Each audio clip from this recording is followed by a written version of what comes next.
We're talking about joy and how important joy is. And we're also talking about how difficult joy is. Joy is difficult. Joy is difficult because it takes energy, and energy requires fuel. And fuel doesn't happen by itself. And I don't mean fuel cholent, although in a lot of circles cholent is very important fuel for a lot of very important things. It's the spiritual fuel, it's the mental fuel, it's the human fuel to be up and not to be down. And it's a core teaching of the Tanya. It's certainly a basic priority of Hasidim, Hasidus. Kisvei Arizal, the great Arizal, talks about the lashon that's quoted always, Ma'oid, Ma'oid. Hirchiku chachme ha'emes as midas ha'atzvos. That means very, very much. The masters of the true wisdom, that mean the real Kabbalists, push away the emotion of sadness. It was considered klipa. It was considered the opposite of alakus, because Yiddishkeit for a Kabbalist is Ruach HaKodesh, is inspiration, and inspiration is rooted in joy. No joy, no inspiration. Our artist is here to approve. So joy is very important, and joy is a constant struggle. And the Alter Rebbe has been teaching us, been inspiring us, and lecturing us on the necessity for joy. And what we've encountered is a series of arguments on the part of the chassid and the part of the student to the effect, I cannot be joyous, and here's my reason. I don't have the energy for joy, and here's my excuse. I have material challenges, I have sins. And last week we had an interesting one. Last week's discussion was a person who says, I'm frustrated by the fact that I'm never completely free. I'm frustrated by the fact that I'm fighting, I have always fought, and I will fight as long as I live. Why can't it get easy, at least when I retire? At a certain point, being a living, inspired, joyous human being should not be a struggle. Why is it always a war? And the Alter Rebbe told him many things, and one of the most basic things, of course, was this notion that life is the struggle. Life is not the victory. The life is the struggle itself. The struggle itself is the greatest expression of life itself, like I illustrated with you last week with the burning the edge of the wick. Burning the edge of the wick is making the wick into a candle, making it something which has fuel. And it is that black point where the flame meets the fuel that makes the light, and it's only possible because of that blackness, because of that darkness. This week we have a more interesting reason for a chassid not to be besimcha. The person's got an issue. And as I did last week, I'm going to say it in two different ways. I'm going to say it in the language of the Tanya, in other words, in a classic form. And then I'm going to say it to you in a more psychological form. It's not identical, but it's quite similar.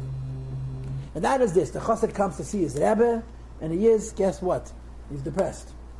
What's his excuse? What's tonight's story, as they say in politics? Tonight's story is, how come it is that I'm at my greatest moments of inspiration, my Yetzer Hara hits me square between the eyes. When I am most up, the Yetzer Hara attacks with full fury. In other words, when I find myself fully energized and not lazy, not heavy, not giving in to gravity, when I find myself in a situation where I finally muster the will and the courage and the energy to fight off the tendencies of laziness and heaviness and lethargy and inspired myself to do something constructive, who meets me at the door? The Yetzer Hara, on the way in, not on the way out. And it's when I'm most inspired that I encounter the doubt, the distraction, and the sadness that the Yetzer Hara brings into every situation. And it seems unfair. At moments of maximum inspiration, the Yetzer Hara should just bug off. Let him rest and recover and wait for me to finish. But leave me alone, let me have my inspiration. And he seems to join me in prayer. And the more intense my prayer, the more he prays along with me. This is the issue of chapter 28. In other words, Rabbi Yossi, there's an interesting, I guess we could call it a promise, that the Alter Rebbe makes in chapter 12, which is for us ages ago. In Perek Yud Beis, chapter 12, the Alter Rebbe started discussing the Beinoni. And he said something interesting. He said that it is possible for a Beinoni to have tzaddik moments. The difference between a tzaddik and a Beinoni, as we articulated it then, is that a tzaddik is an inspired person. A Beinoni is not inspired, but he's uncompromised. That means he always does the right thing and never does the wrong thing. He doesn't give in practically to weakness. So the Beinoni is constantly at war with himself. So Alter Rebbe says there are Beinonim experience tzaddik-like moments. There are moments in the life of a tzaddik where he has the inspiration of the tzaddik and he's above the frustration of his moment-by-moment life. And that is when he prays. When you daven, you can be locked in to such a degree, you can be so inspired that you have to fall asleep. And you just better keep praying, because the moment you finish praying, he's going to wake up and he's refreshed and ready to roll. He meets you at the door and he takes you for bagels and cream cheese and lax, and it's a great breakfast.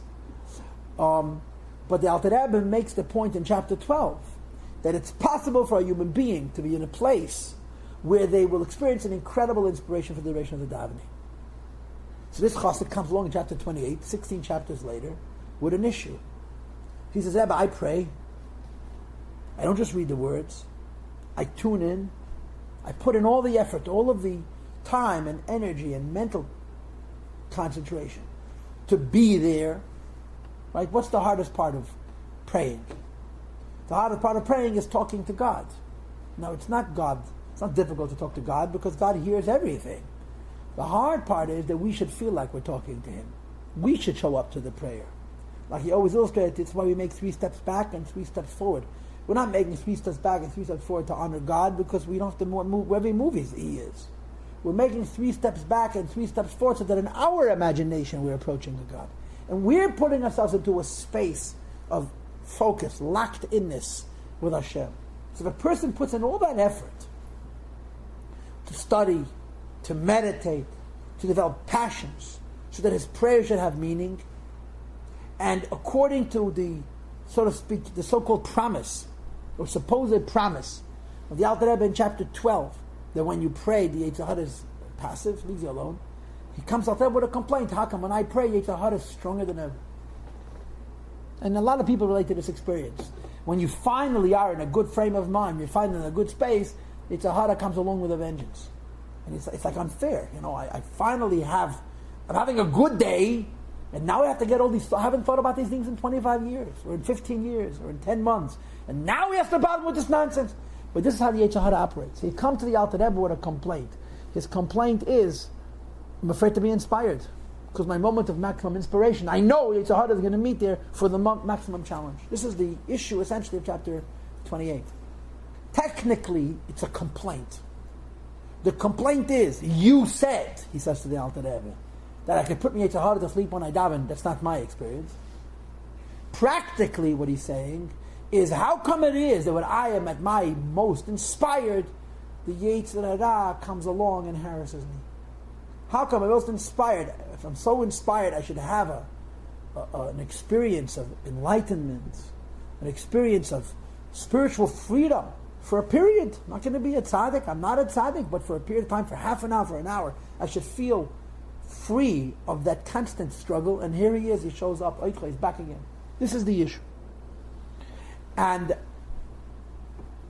I will put it to you in psychological terms, and I believe this to be true. The following does not say in the Tanya. It's a repeat of what I just said, in effect, in more practical, more useful, human day-to-day terms.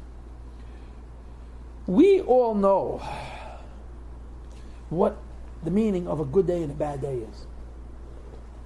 We all know what it means to be locked in, and we know what it means to be out of focus. We know. And I don't only mean it in Yiddishkeit, I mean it in our personal relationships, I mean it in our discipline, in our keeping of schedule, our self-control, in our eating, in our shopping, in our words. We know what it means to be on, to be all there, and we know what it means not to be all there, and we fluctuate. And there are periods when people get locked in. Everything works. If 11:30 is bedtime, they're asleep at 11:30, not at 1:45. And if Rise in China is at 6, Rise in China is at 6. I miss the snooze is to find somebody else to keep in bed. and they eat properly and they exercise properly and the schedule works, and there's so much joy in being in control. And then there are times, of course, where everything is a struggle. You can't get to sleep, you can't get up, you can't stop eating, you can't get to work on time, everything is hard. And you get everything done, but you can't enjoy it because it's such a drag, such a schlep. The following, I think, has a lot of truth. The worst place to be is at the very top of the mountain, because it's downhill from there. Right near the top, going up, that's the perfect place to be. Somebody once told me that about something else. He said, it's never good to be there 100%. Almost there is perfect. Why? Because of overconfidence. It's built into the human condition. Frustration, as regular and constant as it is not a cause. It's a symptom. Life frustrates us. And if life would not frustrate us, we would not generate self-generated frustration. We would not create frustration. If the oyster has no speck of sand, the oyster is not going to go looking for one to create the pearl. Frustration, which is an incredible motivator, in spite of the fact that it's frustrating, happens. And when we are without frustration, we're very free, we're very empowered, but we get confident, which is not such a bad thing. The problem with confidence is the grandfather of laziness. Not the father, just the grandfather. What comes after confidence? What comes overconfidence? After overconfidence comes self-righteousness. And after self-righteousness comes self-forgiveness for little things. I can afford it. And it's a snowball after that. It's an avalanche. And this is a psychological truism, that when a person reaches the very highest level, if they cannot find a way to do more iskafia, to create artificial frustration, that we talked about last week, so they're continuously rising, when you reach the top, the freedom, the joy, the confidence that it brings will result in an overconfidence which will spill into a lower truth of self-righteousness, am I not great, which will spill into a self-justification.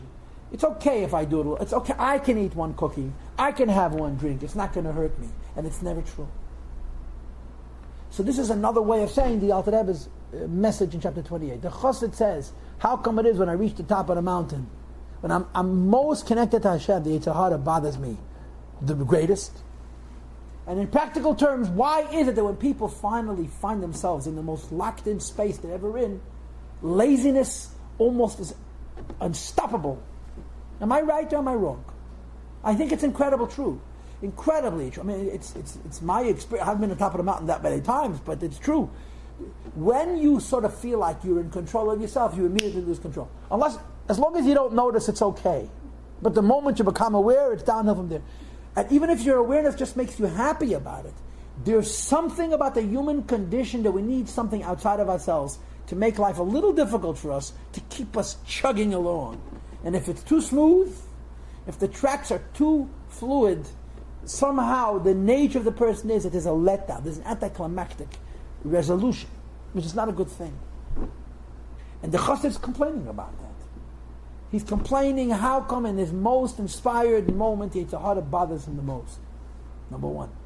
Or again, in psychological terms, how come it is when you find yourself in an ideal human and psychological space, you have the tendency to fall, and you almost can't stop yourself, because the initial fall is such baby steps, it's such small increments, such tiny little things, that it's like, what's the big deal? What's wrong with having a quarter of a cookie? What's wrong with having a quarter of a cookie is tomorrow you can have a half a cookie. And tomorrow means 5 minutes from now, by the way. And that's a long time. Now, so the Alter Rebbe is responding to this Chassid's issue. And he makes some very interesting points, all very important, and one more relevant than the next. And again, as we go through these points, I'm going to say each point, I'm going to try at least, to say each point in the two forms that I'm presenting it to you. A chassid is in the middle of davening, The Alter Rebbe promised that when a chassid davens, there's a great inspiration. In fact, it's conceivable the chassid should have what in effect is like a tzaddik-like experience. And for this Beinani, when he davens, the Yitzhak bothers him more than any other time. So Alter Rebbe makes an interesting commentary. There's a concept in Kabbalah called Halos Hamidus Shalom Machshav Zor, which amounts to the following. Every negative thing has a positive dimension. If a person has a negative emotion, a person has a negative thought, part of that negative thought is positive. What you're thinking about, who you're thinking about, may be negative. But the emotion itself, the feeling, the energy, the emotion is just emotion. So there's a concept in Avodas Hashem, the concept in worship of a person to separate the feeling from the thing that feeling is connected to, and to use the emotion itself. It's called Ha'alas Hamidas Shalom Machshav Zor, to raise up the emotion of the negative thought, to get rid of the thought itself, get rid of the form, and use the energy. It's a concept in Avodas Hashem. So this fellow approaches the Alter Rebbe and says, listen, when I'm near the peak, when I'm davening and I'm most inspired, all of a sudden I get attacked, I get sideswiped by the Yetzer Hara with his terrible negative thoughts. Maybe God is saying to me that I should engage in separating the good from the bad, the emotional aspect from what the emotion is focused on, and raise it up to the Eibusher. Perhaps I should deal with this negative energy that's coming into me when I'm davening and take the good out of it. Or to say it in psychological terms, and I think everyone is going to relate to this, you just may not agree with the Alter Rebbe at first, that when you are very, very locked in and you suddenly find yourself slipping and sliding and out of control, there is a human tendency, certainly in the modern time, to start analyzing yourself, studying yourself, figuring it out. Where did it come from? And why did it happen? So the Alter Rebbe says, this business of trying to discern the good from the bad and the bad thought is for the tzaddikim, for righteous people. You ain't no tzaddik. Leave it alone. Or in other words, when you feel so tuned in, and all of a sudden you watch laziness creep up on you, and you're wondering what's going on, don't stop and analyze yourself, because that's exactly what the Yetzer Hara wants you to do. The analysis is a distraction. The analysis is going to feed right into that laziness. You have to fight. And there's nothing analytical about a fight. It's a war. And it's harder to fight small battles than big ones. It's harder to fight a subtle enemy than an overt and an explicit enemy. Everybody understands it. So if you're in the middle of davening, and suddenly you get this terrible negative thought, say, let me analyze, where in my subconscious did it come from, and what am I going to do about it? Alter Rebbe, you're being a fool. Yeah, but I read in some Kabbalah book that you're supposed to analyze. Alter Rebbe says, but that's for tzaddikim. You ain't no tzaddik. Fight! Push it away. And in practical terms, Alter Rebbe says that when a person who is, so to speak, locked in a good space, and he's watching himself deteriorate in those tiny little increments, which is typical of a person who's locked into that good space, now is not a time for analysis. Because that's exactly what the Yetzer Hara wants you to do. Stop and think about it. What's it going to do? It's going to slow you down further. And there's a phrase in the Tanya which is worth $1,000,000. It's one of the most beautiful phrases in the whole book. It's, quote,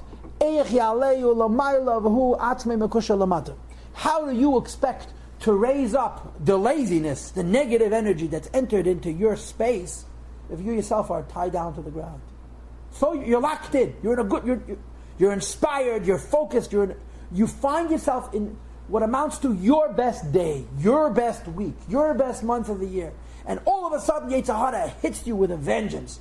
Alter Rebbe says, now is not the time for analysis. Fight! And there's a story that I heard from Rabbi Lieber's grandfather, which is a terrific story. It's a great illustration of the point. He says there's a bird that's laying on the tundra in the far north and freezing to death. Freezing to death. And he's so frozen he can't extend its wings and he can't raise itself into the sky and finish it. He can't even warm its own body up. and an animal walks by and does what animals do. And the bird is warmed up. So the bird starts to sing. I'm saved. Along comes a cat, plucks the bird right out of that wonderfully warm mess and eats it up. So Shema min atlas, there's 3 messages in the story. Not everybody who supposedly defiles you is your enemy. And not everybody who takes you out of filth is your friend. And if you're wallowing in filth, why are you singing? If you're wallowing about what are you singing about? The point is, of course, this is the critical space for the Beinoni. The Beinoni must always be aware that life is about work. And work is, like we said last week, it's the eskafi. It's the little bit more that you want to do. And of course, when we're having a terrible day and a terrible week, obviously it's about work. Because we're at the bottom.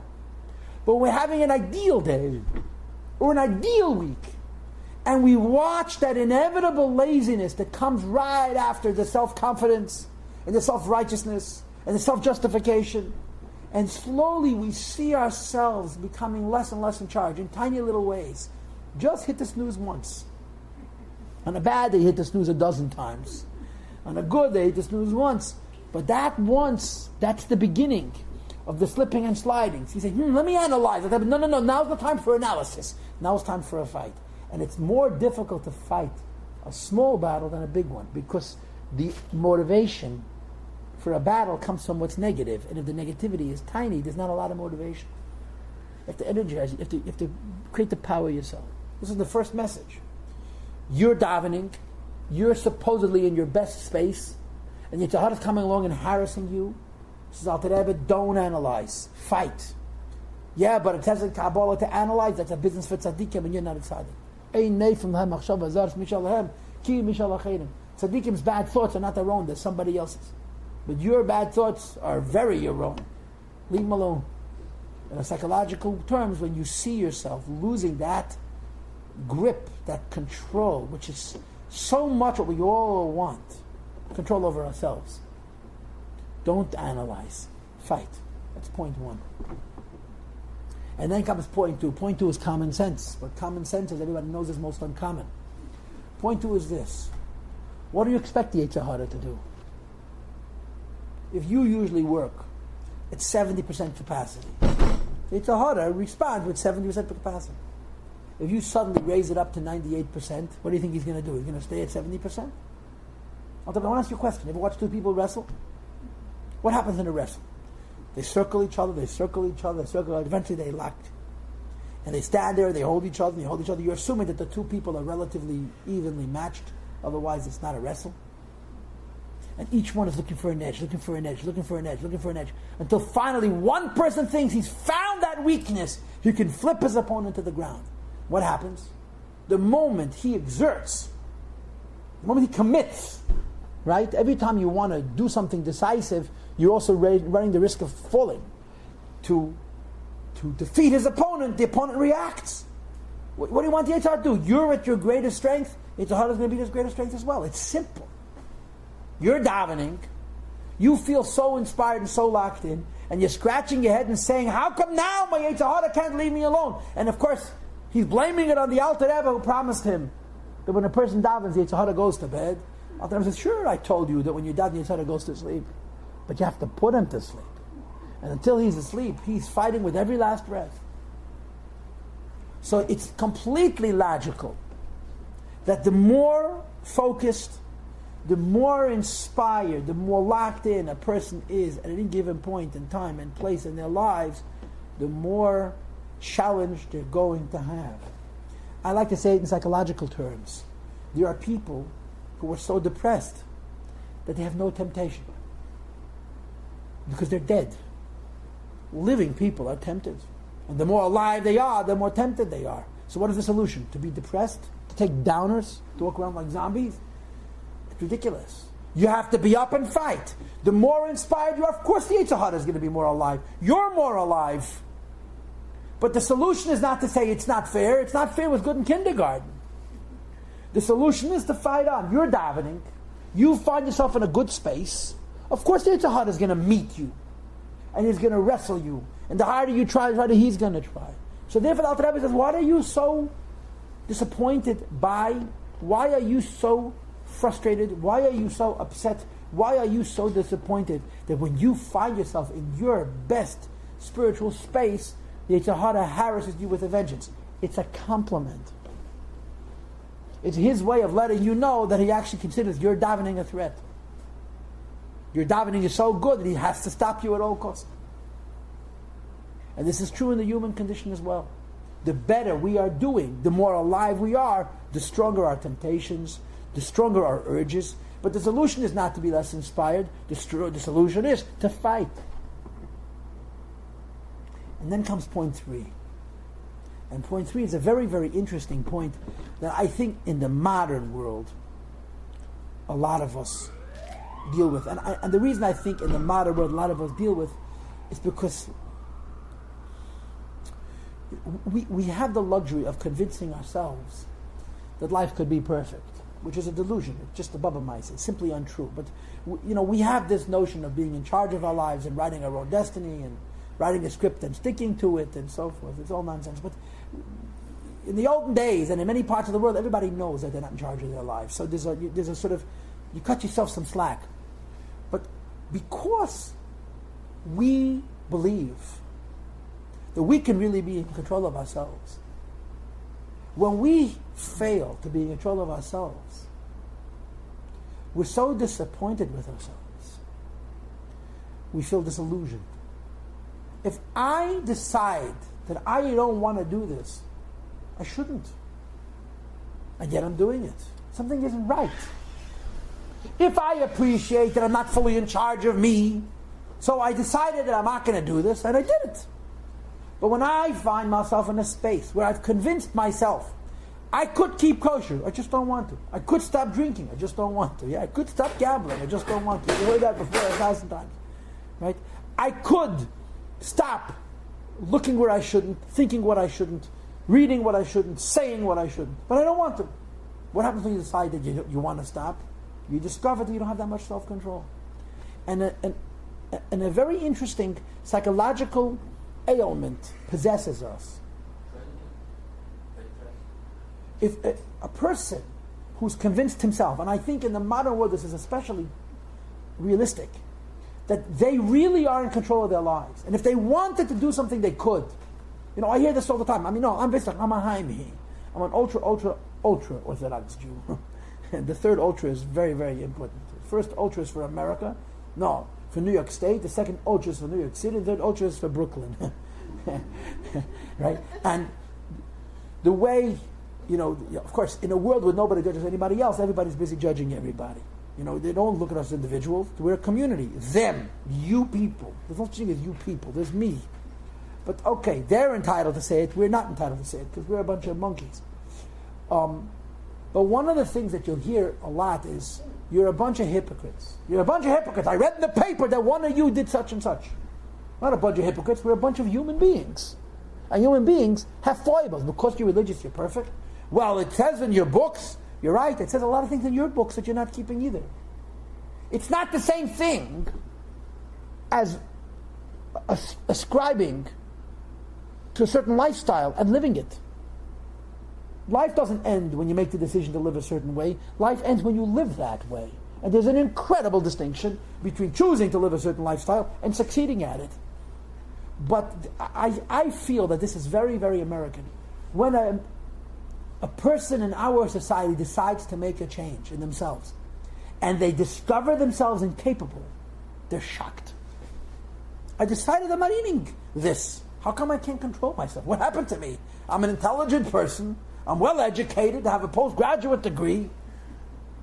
Somebody once told me this.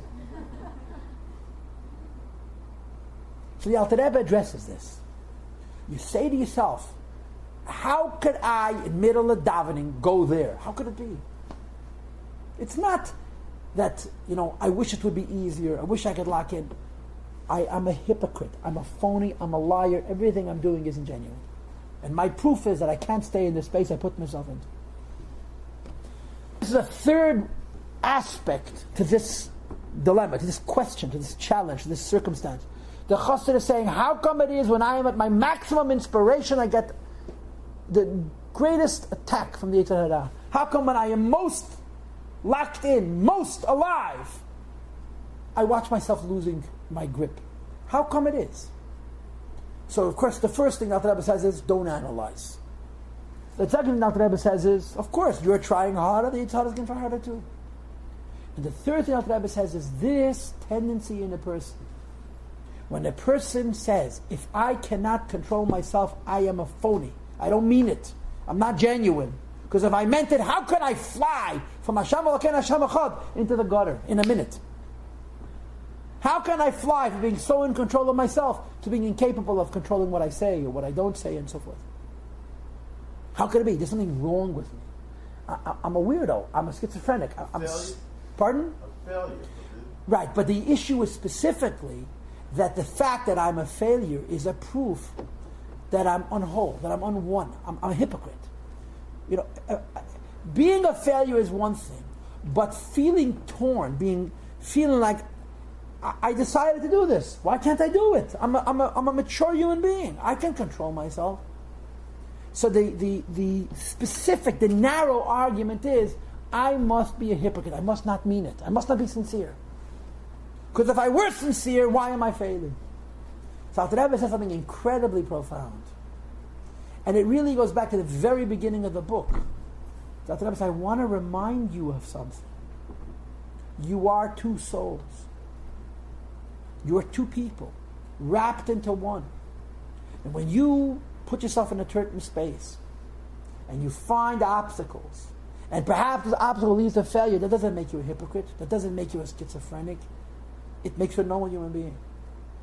The good, the resolution, the good resolution that you made, the commitment you made was entirely genuine and sincere. So how come I can't keep it?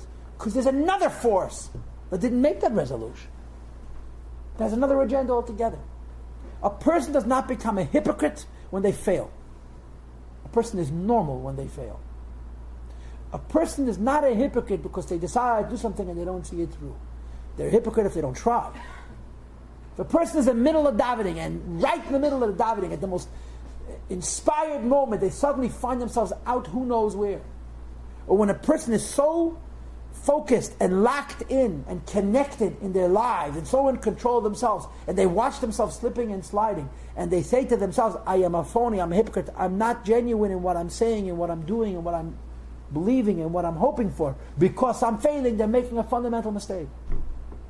The mistake is that they're assuming that the same I who wants to do the right thing is the same I that's weak and giving into temptation. It's two different people. The body is one. Ultimately, the power of choice is one. But we have two souls. And when you make a good resolution with your divine soul, the animal soul has not said, I agree. The animal soul says, we'll see about it. And when the godly soul is almost there, the animal soul shows up with a surprise attack, with new forces, re-equipped and rearmed and well-fed, and with good supplies and reserves and so forth and so on. That's the way it works. So the Rebbe says, don't feel like a hypocrite. It does not discredit the good that you're doing. You're davening. In the middle of davening, you're who knows where. You know the famous story about this Hasidic Rebbe who finishes davening in the morning, and of course the whole shul waits him to finish. He's the rabbi. As soon as he finishes the daven, the chazan is about to start. The repeat Shmoneh, the rabbi takes a walk. He'd never done this before. So the shul is curious, where's the rabbi taking a walk? So they wait. He walks to the back of the shul, walks over to one of the parishioners. One of the fellows in the back, he says, Shalom Aleichem, hello, welcome back, it's nice to see you. He says, Rebbe, I live here. I haven't left this town in 10 years. He says, you were just in Germany, weren't you? I've been in Germany in 25 years. What happened was this chassid was davening, and in his fantasy, in his imagination, he was saying, V'lam al shinim, v'Yerushalayim, and Tzemach, he was walking in the streets of Berlin. So the Rebbe says, welcome back. Shalom Aleichem, welcome back. He took a walk. Mentally, he was someplace else. So what does that mean? The davening is insincere. It simply means that we try our best. But the force that's trying to stop us is a different I. And therefore, every act of good, every aspect of positive that we undertake is genuine. It stands on its own merits.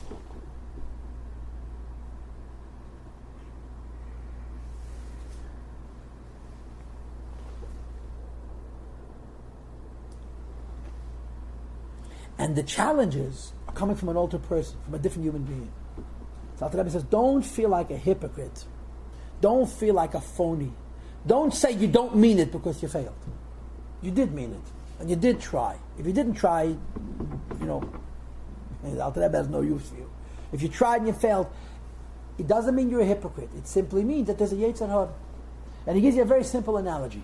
Imagine you walk into a shul. And you start to daven. And there's a guy who comes to this shul whose whole identity is he cannot stand that people daven. So he walks into the shul, he looks at the person who's davening with the greatest kavana, and he goes over to him and starts discussing with him the weather or the score. And God forbid you should ignore him, he becomes hyper, he becomes hysterical, he becomes angry. I'm talking to you. No, let me finish reading. I don't care what you're doing. I got to talk politics. So if you're in the middle of davening, and somebody comes with the express intent to disrupt, to disturb, to interfere, what are you going to do? You're going to engage? You're going to schmooze?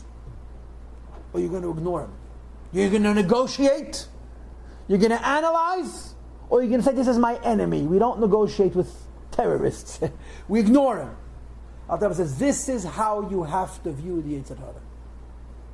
This is how you have to view the fact that uniquely, when we find ourselves in what is arguably our most inspired states, the Yetzer Hara comes along and hits us.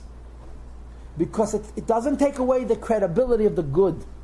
It doesn't take away the meaning, the sincerity, the inspiration of the good. It simply means that it's another person. And the way you deal with the Yetzer Hara is you categorically ignore him. And Alter Rebbe uses another beautiful expression also worth putting in the Tanya record books. He says, when you meet the Yetzer Hara and you engage, you negotiate with him, and you win, one thing is for sure. Some of his filth and some of his stink has rubbed off on you. If you wrestle with a filthy person and you win, you throw him to the ground, but the mud is all over your shirt, don't engage with the Yetzer Hara. Don't negotiate with him. Understand that the credibility of the good that you're doing is genuine. The failure, the weakness, the inconsistency that exists doesn't make you a hypocrite, it makes you normal. And you don't negotiate with Yetzer Hara, you ignore it. And I want you to know that this is the basis for a very, very important position that the Rebbe has taken. The Rebbe, our great Rebbe, one of the interesting initiatives, which is quite original, that the Rebbe introduced, is the idea of miftzayim. And I suppose one of the ways of explaining miftzayim means an individual act of goodness. You're a totally secular Jew, you don't keep Shabbos, you don't keep kosher, whatever the case may be, you put on tefillin one solitary time. What's the point? The point is it's a good deed. You give tzedakah, it's a good deed. But I'm a bad Jew. God doesn't need Jews like me. I don't go to synagogue, I don't even go Yom Kippur. What do you want me to put on film? And what is the answer? There's no such thing as goodness which is not genuine. What do you mean? No thing? I didn't put on film yesterday. I'm not going to put film on tomorrow. Even right now, who knows where my brain is? So the Rebbe says, remember, every good you do comes from the divine soul. And every not good you do comes from the Yetzer Hara, from the animal soul. Your good is not discredited by the bad. It doesn't mean we can do bad things and say, well, my good still stands because it comes from my good soul. But it does mean that this idea of beating up on yourself because you're incapable of sustaining what you feel you should be or what you are. In other words, this idea that I'm a hypocrite because I can't do whatever I decide to do is simply unrealistic because we're two people. And therefore, you tell a Jew, put on film one time. Right now, you're doing a good deed. It's coming from your godly soul. Everything else is from a different human being. It's different you. And there is absolutely no contradiction. There's no inconsistency between the two. Of course, you could put on film tomorrow also. I'm not going to stop you. But even if it's just this one time, it's genuine because it's coming from a different soul, from the Nefesh Elokis. So, Alter Rebbe, this is really the third message of the chapter. Right? To summarize again, the Chassid comes to his Rebbe and he's complaining. How come it is that at moments of maximum inspiration, he suddenly finds himself attacked by the Yetzer Hara in a way which seems unfair, inconsistent. So Alter Rebbe says, first of all, don't analyze. And second of all, what do you expect? If you're trying harder, he's going to try harder. And third of all, do not view yourself as a hypocrite. And then comes point 4. And this point 4, I believe, is applicable not just to this chapter, but to everything we said before. There's another solution, says the Alter Rebbe. The Chabad Rebbe gives you what sounds like a very un-Chabad-like solution. The issue of this series, the last few weeks, is the issue of empowerment versus weakness. Being in control versus not being in control. With the understanding that the definition, the symptom of control, the proof that we're in charge, that we're up, is that we have alacrity and joy. The proof that we're not up and we're not in control is that we have a sadness. Whatever the explanation is. If people's sadness is based on an illegitimate excuse, the Alter Rebbe says they just grow up. But if the sadness is based on a legitimate excuse, like problems, material problems, the Alter Rebbe said, strengthen your bitachon. Or spiritual problems, sin. The Alter Rebbe says you do tshuva for a particular time, and then you believe and trust that God forgives you, as I discussed with you several weeks ago. Part of tshuva is faith. Faith that God forgives. And God forgave you, you must forgive yourself. And finally, life is about work and about struggle. And there's no reason to get depressed about the fact that you have to constantly fight. And today we added this idea that, of course, the harder you try, the harder the Yetzer Hara is going to try. But the fact of the matter is that sadness, right, pessimism, right, what so many people call realism, is our number one enemy. And he rears his ugly head at every opportunity. He never, ever says, forget it, he's a lost cause. You know, you can learn from the Yetzer Hara what it means to persevere. He never gives up. And the Alter Rebbe is saying you have to be up in spite of, as we said before we started. You have to be up, alive, inspired, joyous, empowered, in spite of whatever the challenges may be. So Alter Rebbe finishes with chapter 28 with a final point, and that is as follows. Sometimes a person is in a defeated state emotionally, sad, burdened, and they do not see how they can break out of it. Even though we've given all of these instructions, trust, bitachon in Hashem, doing tshuva, appreciating the war, understanding that as we try harder, the Yetzer Hara tries harder, sometimes it just doesn't work. So Alter Rebbe says there's one more piece of advice that I would like to share with you. Sometimes when you see that you're losing the spiritual battle, you're losing the battle of will to laziness, you're losing the battle of joy to heaviness and lethargy, it's useful to stop what you're doing and to beg Hashem for rachmanos, beg God for mercy, and say, God, I cannot deal with this. This bout of depression is too strong, too consuming, too destructive. Help me.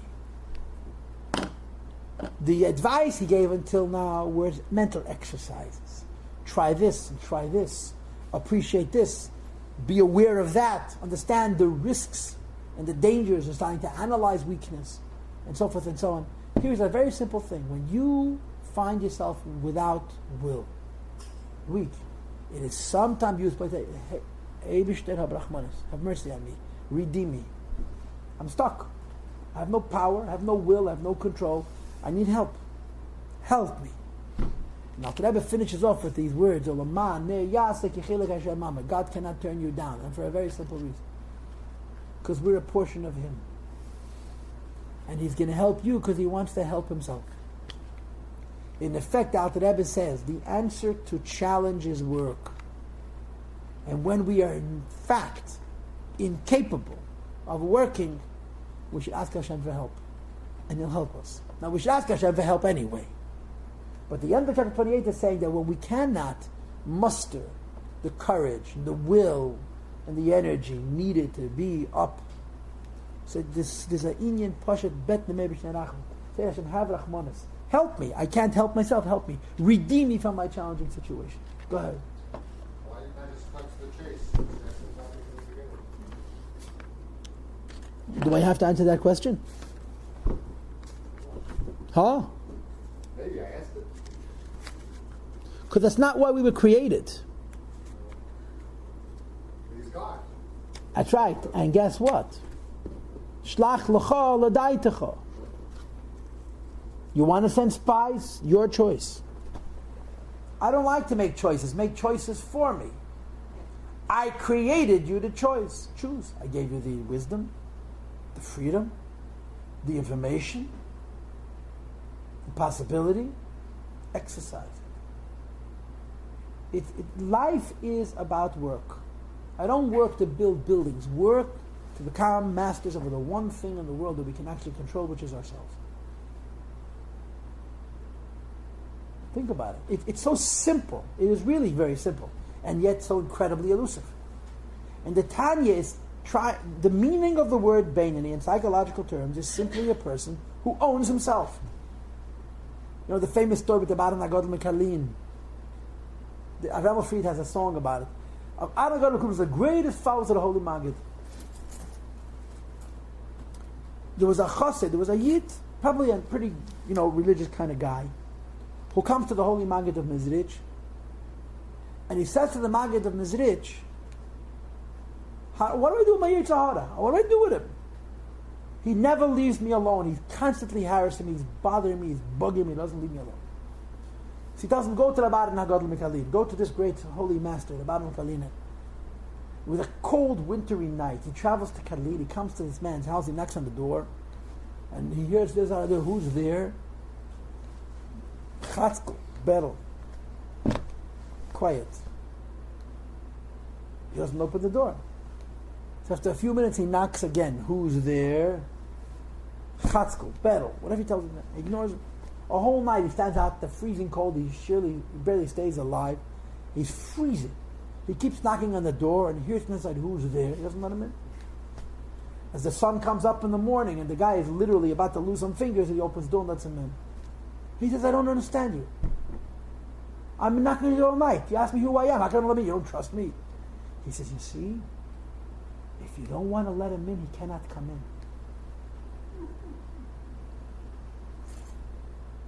This was the answer that the Maggid was trying to teach him. What do you mean you can't control your Yetzer Hara? You can. You don't want to let him in, he doesn't come in. This is the lesson. Now for you and for me, it ain't so simple. The Baran Agadol Kalini was a tzaddik gomor. But life is about this struggle. If you don't want to let him in, you don't let him in. And sometimes you need help, so you ask Eibishter Rachman. You should always ask Hashem for help. But if it's in a way where we say to the Eibishter, you help me, I'm going to do nothing, it's obfuscation. It's not Avodas Hashem, it's certainly not Avodas Hashem according to the Chabad model of what Avodas Hashem means and is. So there's that trying, like I said before, if you're not trying so hard, not Rabbi doesn't want to bother you, okay. I don't mean that. What I mean to say is, the Tanya does not take into consideration the words, I'm lazy. Yeah, I'm lazy, so don't be lazy. Yeah, but sometimes the city's out there, what the best, it's not your best out there, all of a sudden you have all these thoughts and everything. Right. Why are you so strong to begin with? I agree with you, but you could also agree that when you have your best davenings, those thoughts come with a vengeance. It's one of those. You're right. I mean, listen, the Yetzer Hara doesn't only pick on the good guys. He's an equal opportunity picker. But it is true. This point is also true that there is this inyan that dafka when you're at your most focused moments, Yetzer Hara seems to pick on you. He gave us difference. Sure. So as long as we agree that he's right, and then we can. Okay.